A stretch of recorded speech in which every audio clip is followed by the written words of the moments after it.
E aí, pessoal, quero falar um pouco com vocês hoje sobre Reforma Protestante.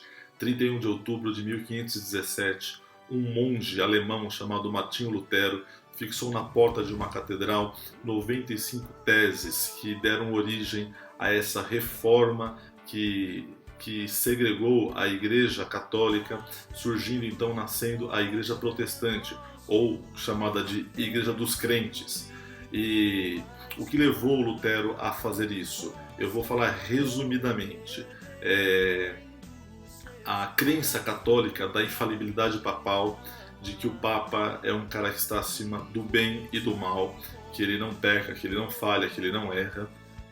A doutrina de que a salvação era pelas obras, a venda de indulgências até para perdão dos pecados, e o fato também de que o povo não tinha acesso ao culto, à leitura da Bíblia, que não era na linguagem do povo. Então Lutero ele fixa essas 95 teses e isso starta a reforma protestante.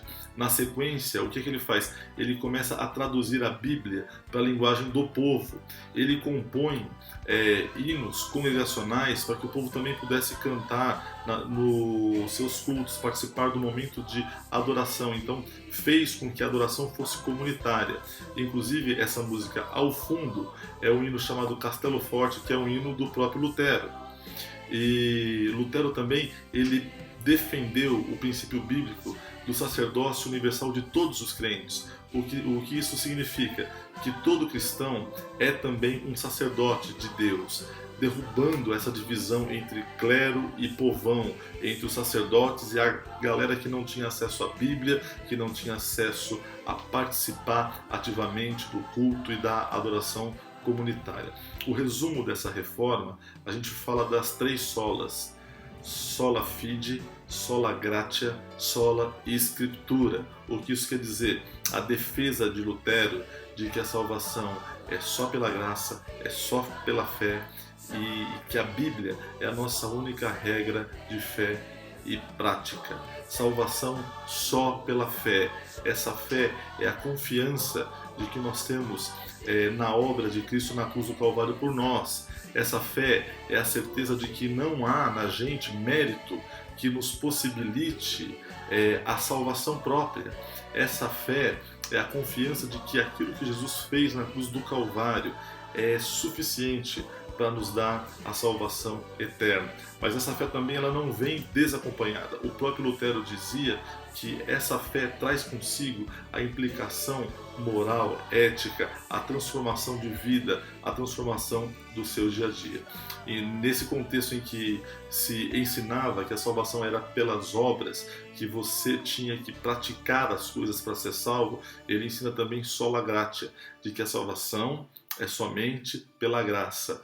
É esse reconhecimento de que a salvação não tem a ver com os meus méritos, e sim com os méritos de Deus. O que é graça? É essa disposição favorável de Deus, oferecendo para a gente aquilo que a gente não merece, oferecendo para a gente aquilo que não está ao nosso alcance pelos nossos méritos. E Deus lida com a gente com base nessa graça.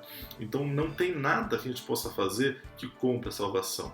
Quando nós chegamos perante Deus, nós chegamos com as mãos estendidas para recebermos a graça dele e não para oferecermos algo que nos compre a salvação. Então a salvação é pela fé, a salvação é pela graça, e também só a Escritura, a Bíblia é a nossa única regra de fé e prática. Nós somos guiados, regidos e cremos que a vontade de Deus revelada para nós está na Bíblia.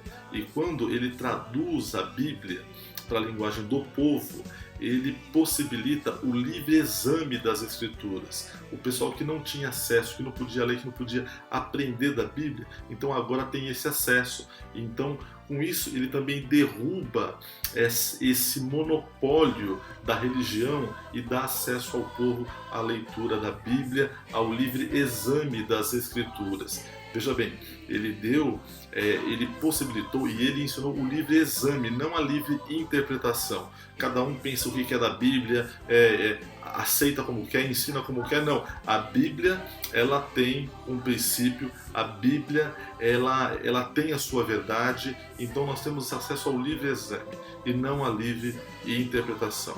Que você, com esse breve bate-papo, aprenda um pouco mais sobre a nossa história, sobre a nossa origem e sobre o porquê que houve a Reforma Protestante.